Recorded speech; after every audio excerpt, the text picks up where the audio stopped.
जय हिंद साथियों। मैं विकास एक बार फिर से आपके अपने YouTube चैनल विकास यादव यूपी पुलिस पे हार्दिक स्वागत करता हूं। मैं उम्मीद करता हूं आप सभी लोग ठीक होंगे, अच्छे होंगे, बेहतर तरीके से आपकी तैयारी चल रही होगी।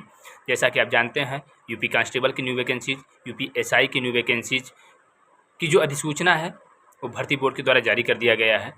और अप्रैल के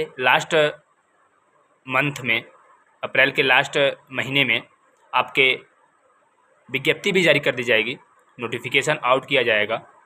क्या क्या क्राइटेरिया होगी, क्या क्या एलिजिबिलिटी होगी, वो सारी चीज़ें विवरण में अपडेट होंगी।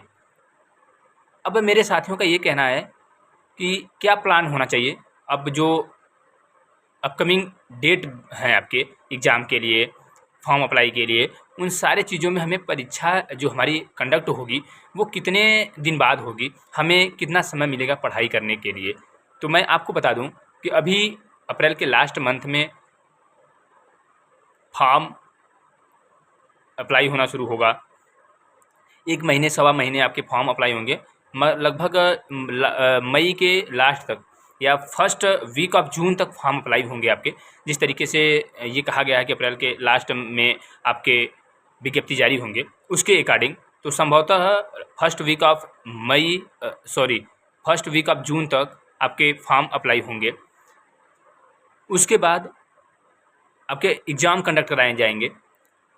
संभवतः 2 महीने एग्ज़ाम में भी लगेंगे कंडक्ट कराने में। तो पूरे जो इस वैकेंसीज़ के बिटवीन में जो समय है आपको पढ़ाई के लिए कितने मिलेंगे, तो आपको टारगेट करके चलना है कि 4 महीने आपके पास हैं। ठीक है, अप्रैल, मई, जून, जुलाई। ठीक है, जुलाई के बाद ही आपके एग्ज़ाम कंडक्ट होंगे। जुलाई के बाद से तो अप्रैल, मई, जून, जुलाई आपके पास 4 महीने हैं। अब उसके बाद कितना एग्ज़ाम डिले हो सकता है अभी ये नहीं कहा जा सकता, लेकिन आपको टारगेट 4 महीने का लेकर चलना है यूपीएसआई एंड यूपी कांस्टेबल के लिए। इसी 4 महीने में आपको पूरी तैयारी करनी है according to syllabus, according to previous year paper, according to your exam pattern. वो सारी चीज़ों को ध्यान में रख के करना है तैयारी, जिससे आपका सिलेक्शन सिक्योर हो सके। ठीक है, क्योंकि आप जानते हैं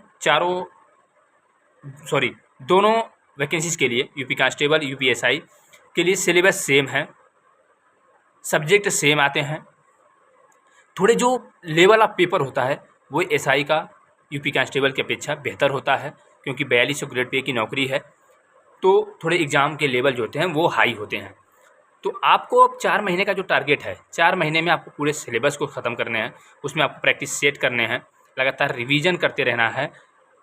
क्योंकि अगर आप बेसिक से तैयारी कर रहे हैं, अगर आप पहले तैयारी कर रहे थे तो आपके लिए पर्याप्त समय है। लेकिन अगर जो तैयारी अभी बिल्कुल स्टार्टिंग है, उनका बिगिनर्स जो हैं, जो इंटर पास हैं, 18 वर्ष उम्र है उनकी, तो उनके लिए बिल्कुल स्टार्टिंग है, तो उनको मेहनत करना पड़ेगा, लगातार मेहनत करना पड़ेगा 4 महीने। और जो पहले से तैयारी कर रहे हैं ग्रेजुएशन के लिए, मीन्स यूपीएसआई के लिए, अगर वो ग्रेजुएशन पास हैं तो वो ज़रूर कुछ ना कुछ तैयारी किए होंगे। ठीक है, कुछ ना कुछ ज़रूर जानते होंगे तैयारी के बारे में, बिल्कुल बेसिक नहीं होगा उनका, तो उनके लिए भी 4 महीने का समय है। तो वो प्रैक्टिस पे ज़्यादा फोकस करेंगे, अपने रिवीजन पे ज़्यादा फोकस करेंगे, और जो बिल्कुल बिगिनर्स हैं उनको बेसिक से तैयारी करनी पड़ेगी। तो आपको अब तैयार हो रहना है, आपको अब तैयार रहना है। इस तैयारी को बेहतर करने के लिए आपको 4 सब्जेक्ट हैं, मैथ्स, रीजनिंग, हिंदी और जीएस। इन सारे सब्जेक्ट को बेहतर तरीके से अच्छे क्वेश्चनों को सॉल्व करना है। बिल्कुल चैप्टर वाइज आपको सॉल्यूशन देखना है, चैप्टर वाइज आपको रिवीजन करना है, ताकि आपकी तैयारी जो है वो बेहतर हो सके। और लास्ट के समय में सिर्फ आपको रिवीजन करना रहे, इस टारगेट को लेकर के चलना है, मैथ और रीजनिंग और जीएस और हिंदी के लिए। ठीक है, मैंने थोड़े से आपको बताने का प्रयास किया है कि क्या टाइम टेबल होना चाहिए कि उस टाइम टेबल में आप अपनी बेहतर तैयारी कर सकें। ठीक है, क्या टाइम टेबल होना चाहिए, उस टाइम टेबल के अकॉर्डिंग अगर आप फॉलो करते हैं तो ज़रूर आपको बेनिफिट मिलेगा। और मैं नहीं ये कहता हूँ कि नहीं आप उसी टाइम टेबल को फॉलो करिए, आपको जैसे समय मिलता है, जब समय मिलता है आप तब पढ़ाई करिए, लेकिन अगर आप फॉलो कर सकते हैं तो ज़रूर करिएगा। ठीक है, मैं बता दूँ आपको कि जो मॉर्निंग का समय होता है, मॉर्निंग का समय अगर आप 6 बजे तक अप टू डेट हो जाते हैं, सुबह उठकर सोने के बाद, फ्रेश होने के बाद अगर आप 6 बजे पढ़ने बैठ जाते हैं तो 6 से 9 3 घंटे आपको जीएस पढ़ने चाहिए सुबह के। ठीक है, मेरे अकॉर्डिंग 6 से 9 आपको जीएस पढ़ने की ज़रूरत है, क्योंकि सुबह मॉर्निंग बिल्कुल आप फ्रेश माइंड होते हैं, आपको नींद आती नहीं है, तो उसमें जीएस आप बेहतर तरीके से तैयार कर सकते हैं रिफ़्रेश होने के बाद, क्योंकि आपका माइंड भी उस टाइम रिफ़्रेश होता है, बिल्कुल वर्क करता है तरीके से। तो ये 3 घंटे आपको यूज़ कर लेना है जीएस के लिए, यूपीएसआई एंड यूपी कांस्टेबल के लिए।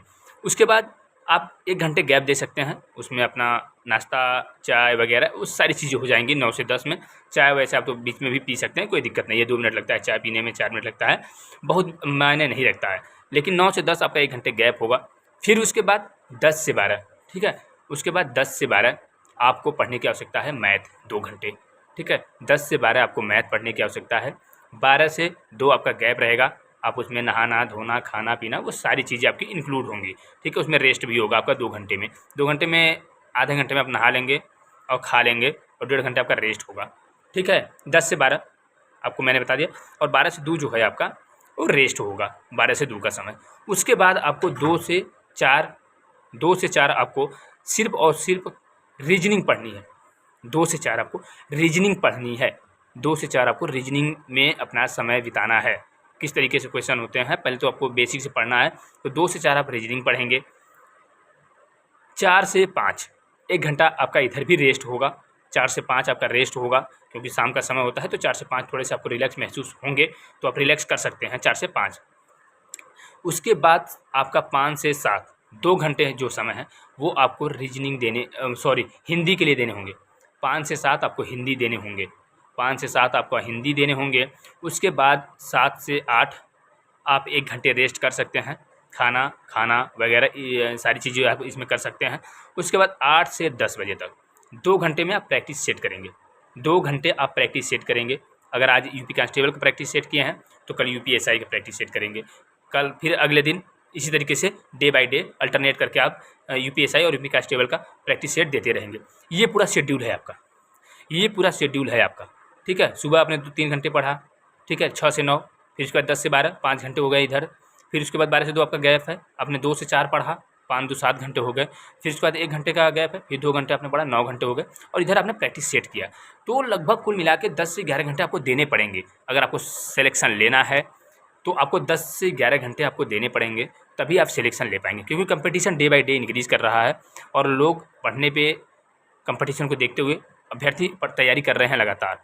तो आपको सिलेक्शन लेना है तो आपको मेहनत करना पड़ेगा 10 से 11 घंटे, ठीक है, प्रॉपर तरीके से बिल्कुल।